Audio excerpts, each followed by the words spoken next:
اچھا سر، ایک اور جو چیز یہ حکومت ایک پروپیگیٹ کر رہی تھی باقاعدہ میڈیا پہ اور سوشل میڈیا پہ خاص طور پہ، ایک پوری کیمپین چلائی گئی تھی کہ حدیبیہ پیپر مل کیس میں جو فیصلہ آیا شریف خاندان کے حق میں، وہ اس کے سارے ذمہ دار جسٹس قاضی فائز عیسیٰ ہیں. پوری ایک کیمپین چلائی گئی تھی، حالانکہ وہ جو بینچ تھا اس کی سربراہی جسٹس مشیر عالم کر رہے تھے، جسٹس قاضی فائز عیسیٰ اس کے ایز اے ممبر تھے، ان کے ساتھ جسٹس مظہر عالم میاں کھیل تھے. لیکن یہ حکومت لگتا یہ ہے جو پچھلے دنوں ایک پروپیگنڈا کیا گیا، ایک تو ٹارگٹ کیا گیا جسٹس قاضی فائز عیسیٰ کو، اور ایک پورا پروپیگیٹ کیا گیا، ایک ماحول بنایا گیا حدیبیہ پیپر مل کیس. تو آپ کو لگتا ہے آنے والے دنوں میں جس طرح حدیبیہ پیپر مل کیس کو ری انویسٹیگیٹ کرنے کے نام پر دوبارہ کھولا جا رہا ہے، وہی ایگزامپل اپلائی کی جا سکتی ہے جسٹس قاضی فائز عیسیٰ؟ کیونکہ جسٹس قاضی فائز عیسیٰ کو تو کسی بھی طرح 2023 سے پہلے ٹارگٹ کرنا ہے،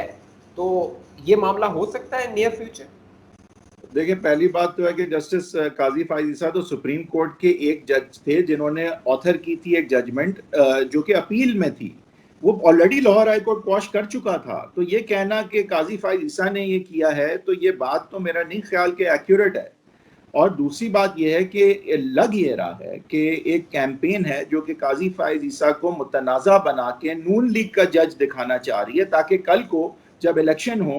تو نون لیگ سے ریلیٹڈ اور anti federal government, anti ministry of defence کے ٹائپ کے کیسز میں ان کو متنازع دکھایا جا سکے. بظاہر یہ لگا، مطلب مجھے نہیں پتا دلوں کے حال، نہ میں وثوق کے ساتھ یہ کہہ سکتا ہوں، لگتا ایسا ہے کہ ان کو متنازع بنا کے پارٹیزین دکھایا جا رہا ہے، تاکہ کل کو جب وہ اس پوزیشن میں آئیں بھی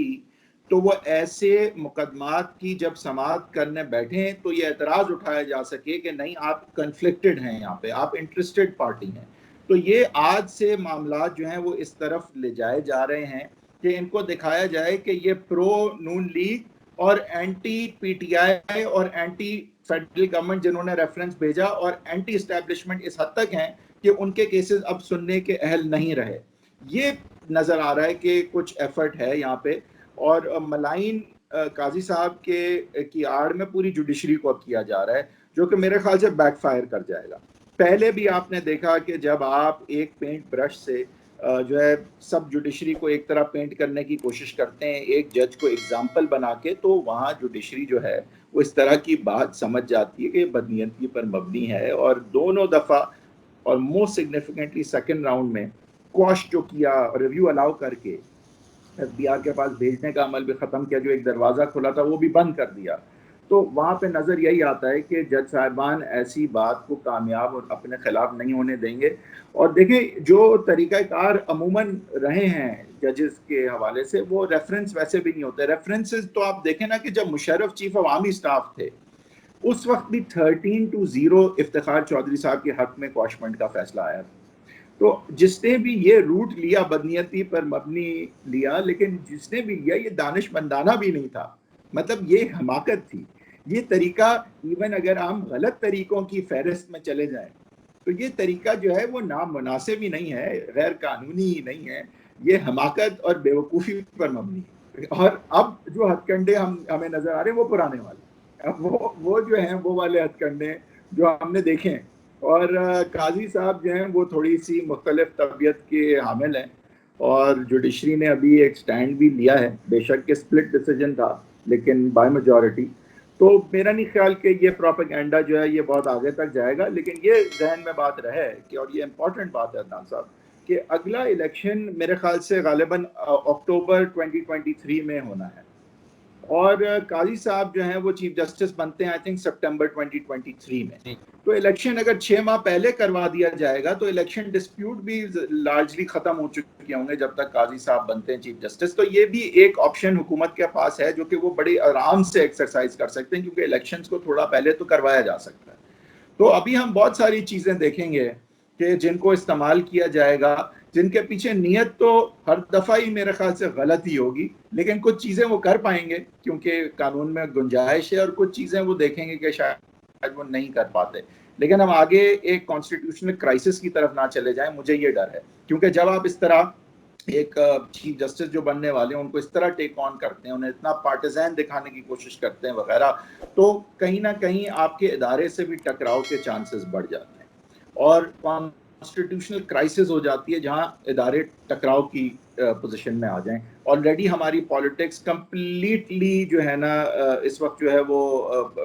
ڈیوورسڈ ہے, بالکل ہی کمپلیٹلی اس میں جو ہے نا فریکچرڈ ہے ہماری. جس طرح کی دشمنیاں پی ٹی آئی نے اب لے لی ہیں, اور آگے جس طرح سے پی ایم ایل نون کو دیوار سے لگایا گیا ہے, اور اب یہ چیز ایز ہوتی نظر آ رہی ہے, تو ہم آگے کے معاملات جو ہیں اس میں تو جو ہے وہ پی ٹی آئی کے لیے اچھے دن اس طرح نہیں دیکھ رہا. اگر شہباز شریف صاحب کا باہر جانا معنی خیز ہے, اور اگر واقعتاً وہ کوئی پیغام لے کے جا رہے ہیں, تو بات پھر یہ رہ جائے گی کہ میاں نواز شریف صاحب اس وقت کیا چاہتے ہیں. میاں نواز شریف صاحب میرے خیال سے اپنی لیگیسی, اپنے آپ کو ایگزونریٹ کرانا چاہتے ہیں. وہ چاہتے ہیں کہ یہ فوج کی مداخلت جو ہے وہ الیکشنز میں سے اور گورننس سے جو ہے نا کم سے کم جس طرح تھی اس سے تو پیچھے ہٹے کم سے کم. یہ سارے معاملات جو ہیں وہ میاں صاحب کو بتایا یہ جائے گا میرے خیال سے کہ دیکھیں یہ سٹیپ بائی سٹیپ پروسیس ہوتا ہے, یہ ایک دم سے نہیں ہوتا. 72 سال کی ہسٹری ہے, پہلے ہم گیم کے اندر آئیں, شہباز شریف صاحب لیڈ پی ایم ایل نون گیم کے اندر آئے, تو پھر آہستہ آہستہ اپنے کام کے ذریعے سے ٹرف واپس لے گی, اور یہ ٹرف واپس لے پائے گی جس طرح ٹرکی میں بھی ہوا, کیونکہ وہ کام اچھا کرے گی. وہاں یہاں پہ یہ چیز وہ کہہ رہے ہیں کہ خان صاحب سے ڈفرینٹ ہوگی, تو یہ شہباز شریف صاحب کا مقدمہ ہوگا. لیکن نواز شریف صاحب کے اپنے کنسرن یہ ہوں گے کہ اگر انہوں نے اسی طرح کے نظام میں واپس چلے جانا ہے, تو پھر یہ جو سارا اصولی موقف تھا, جو مریم نواز کا اتنا زوردار اور بھرپور اور میں کہوں گا کہ بہترین پالیٹکس میں ان کا نیریٹو تھا اور رہا اور آج بھی ہے, تو اس کا پھر کیا ہوگا. اور کیا پھر پی ایم ایل نون کو بھی اس طرح نہیں دیکھا جائے گا کہ آپ نے بھی اپنا ریٹ بڑھا کے, وہی جو پیپلز پارٹی پہ الزام ہے, اور پیپلز پارٹی پہ تو بالکل بیٹھتا ہے لیکن پی ایم ایل نون پہ ابھی تک نہیں بیٹھتا, تو کیا یہ تو نہیں ہے کہ پی ایم ایل نون کو بھی پھر اسی طرح کے الزام کا سامنا ہوگا. میرے خیال سے اس میں کوئی مڈل آف دا روڈ کوئی سلوشن نکل بھی آئے, لیکن پوری طرح میاں نواز شریف صاحب میرا نہیں خیال اس بات کو مانیں گے کہ اسی طرح کی رежیم, جس طرح کی گنجائش ابھی نظر آتی ہے سیاست میں, پی ایم ایل نون اسی طرح کی رежیم بن جائے. میرا نہیں خیال کہ میاں صاحب کے لیے خود یہ قابل قبول ہوگا. لیکن میاں صاحب اس وقت اپنی لیگیسی خود ایگزونریٹ ہونے کو ترجیح دیتے نظر آ رہے ہیں. دیکھیں نا, انہوں نے اگر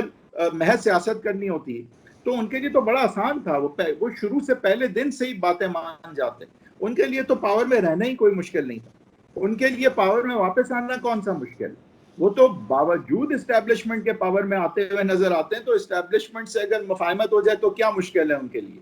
لیکن انہوں نے یہ راستہ نہیں لیا. وہ ان کے لیے تو بڑا آسان تھا کہ وہ مریم نواز کو بنا دیں پرائم منسٹر آج, لیکن اس کے لیے جو کمپرومائزز انہیں کرنے پڑ رہے ہیں آج, وہ ابھی تک انہوں نے نہیں کیے ہیں. تو شہباز شریف صاحب جب اپنا کیس لے کے جائیں گے